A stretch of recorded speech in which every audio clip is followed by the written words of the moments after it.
Hello, I am Mike Arduino, and today I watched the video, the tips on public speaking. Now, I had to cover 3 tips that I had to cover. And the first one I chose was to be confident in yourself in your speeches. If you don't sound confident, it's going to be hard to be taken seriously, let alone actually understood. Now, the other thing was to cover making good eye contact. You want to essentially scan the room, make eye contact with everybody in the group or audience. If you just stay there and stare at someone the entire time, you're going to become very creepy very fast. So there was that, and then there was also presenting yourself in a very professional manner. Or not necessarily very, it varies on what type of speech you're giving. If you're doing a persuasive speech and you want to be taken seriously, you are more likely to dress formally, such as a suit and tie. Now, I am dressed informal to semi-formal, and I'm just wearing a nice pair of jeans and a polo shirt. And then for the second video that I had to watch, it was on night terrors. Now, the speaker engaged her audience by explaining what a night terror may be like to a person who is having one. She made it very down to earth for people to understand. It was, she just made it easy to understand, and she was brief about it. She didn't have to go into great explanations on what a night terror was. Now, as far as the speaker's body language goes, it was great. She appeared to be relaxed. She was able to give her speech fluently without any hiccups, nothing. So she didn't appear to be nervous, and that is one of the huge upsides for giving speeches is, well, to make it look easy. If you can make it look easy, you appear comfortable, you appear that you know your subject and what you're telling them. Now, she is also dressed for the level of formality for her speech. She wasn't giving a persuasive speech on night terror. She was giving an informative speech, which is just presenting information with a point. Now, she still needed to be taken seriously, so she dressed semi-formal. She then also used visual aids to help further drive home the information of her speech. Now, I don't have any visual information with me. The only thing I got really in my hands, but that's not much of a visual aid. I don't even think it counts as a visual aid. But if you use visual aids without relying on them, you can give a really, really solid speech on whatever topic you want. It could be whatever. Now, I had a problem with the Belmont Speech Lab. I chose the Kidney Transplant Registry as the video of my choice, even though the speaker varied her voice adequately and seemed that she was very robotic in her speech. Her movements, her arms stayed at her sides and she didn't move. She didn't look natural. That's a huge problem because that goes to show that she may be uncomfortable where she's at or giving the speech. She may not have had time to prepare. Who knows? But what she's showing is that she is uncomfortable giving her speech.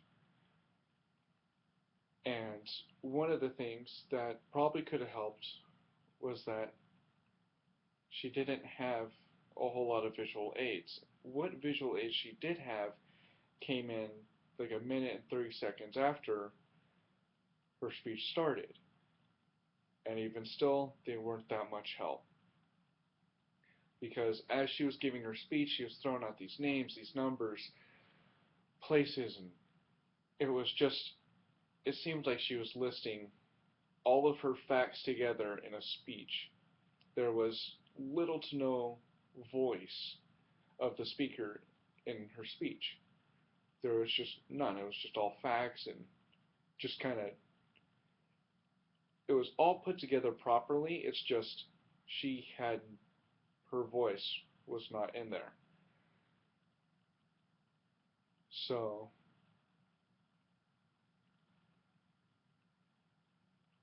the upside to her speech was that she dressed appropriately. She was giving an informative speech on the process of getting a kidney transplant or registering to even get one. And she went on about that, and parts of it were very clear and they seemed in order. But at other times, when she would start throwing in more and more information and just dogpile information on the audience, it may have been hard to follow. So if you give your information quick, precise, and you make it clear, your audience will easily retain the information. And another thing that she did that helped her audience essentially stay awake for the whole thing was she made eye contact throughout the whole group. It wasn't that she just sat there and stared at everyone or gazed off.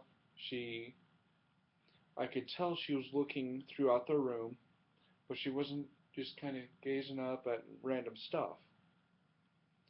So that helped her seem more professional, but at the same time, she seemed too professional for that speech.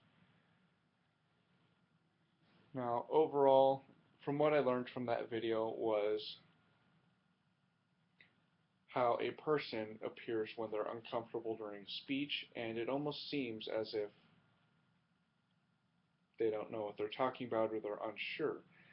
This can lead the the audience to think that you don't know what you're talking about or that you're unsure. This can be a big problem even with just an informative speech. Now, if you're giving a persuasive speech, it's an even bigger problem because now you sound like you don't know what you're doing or even talking about. And the people may lean more towards the person that knows what they're doing. Or they sound just confident in themselves. But the other thing that I learned in the video, as far as the actual speech information that was given, is that it's very difficult, apparently, to get a kidney. And that's kind of sad. Uh, Now, the possible, and then for the step 4, it was the possible topics to do for an informative speech. These 3 topics I chose because they seem fun and pretty useful. For example, anti-theft devices in cars. Many people may not even know how to lock their car, or even what type of uh, security systems that are in the car to begin with, or what options they have. And getting a car is very difficult work, or is very difficult. So if you get it stolen, all that hard work is gone. And then you also got to go through the work of trying to get it back. If it's stolen, it may be gone off in another state. Who knows?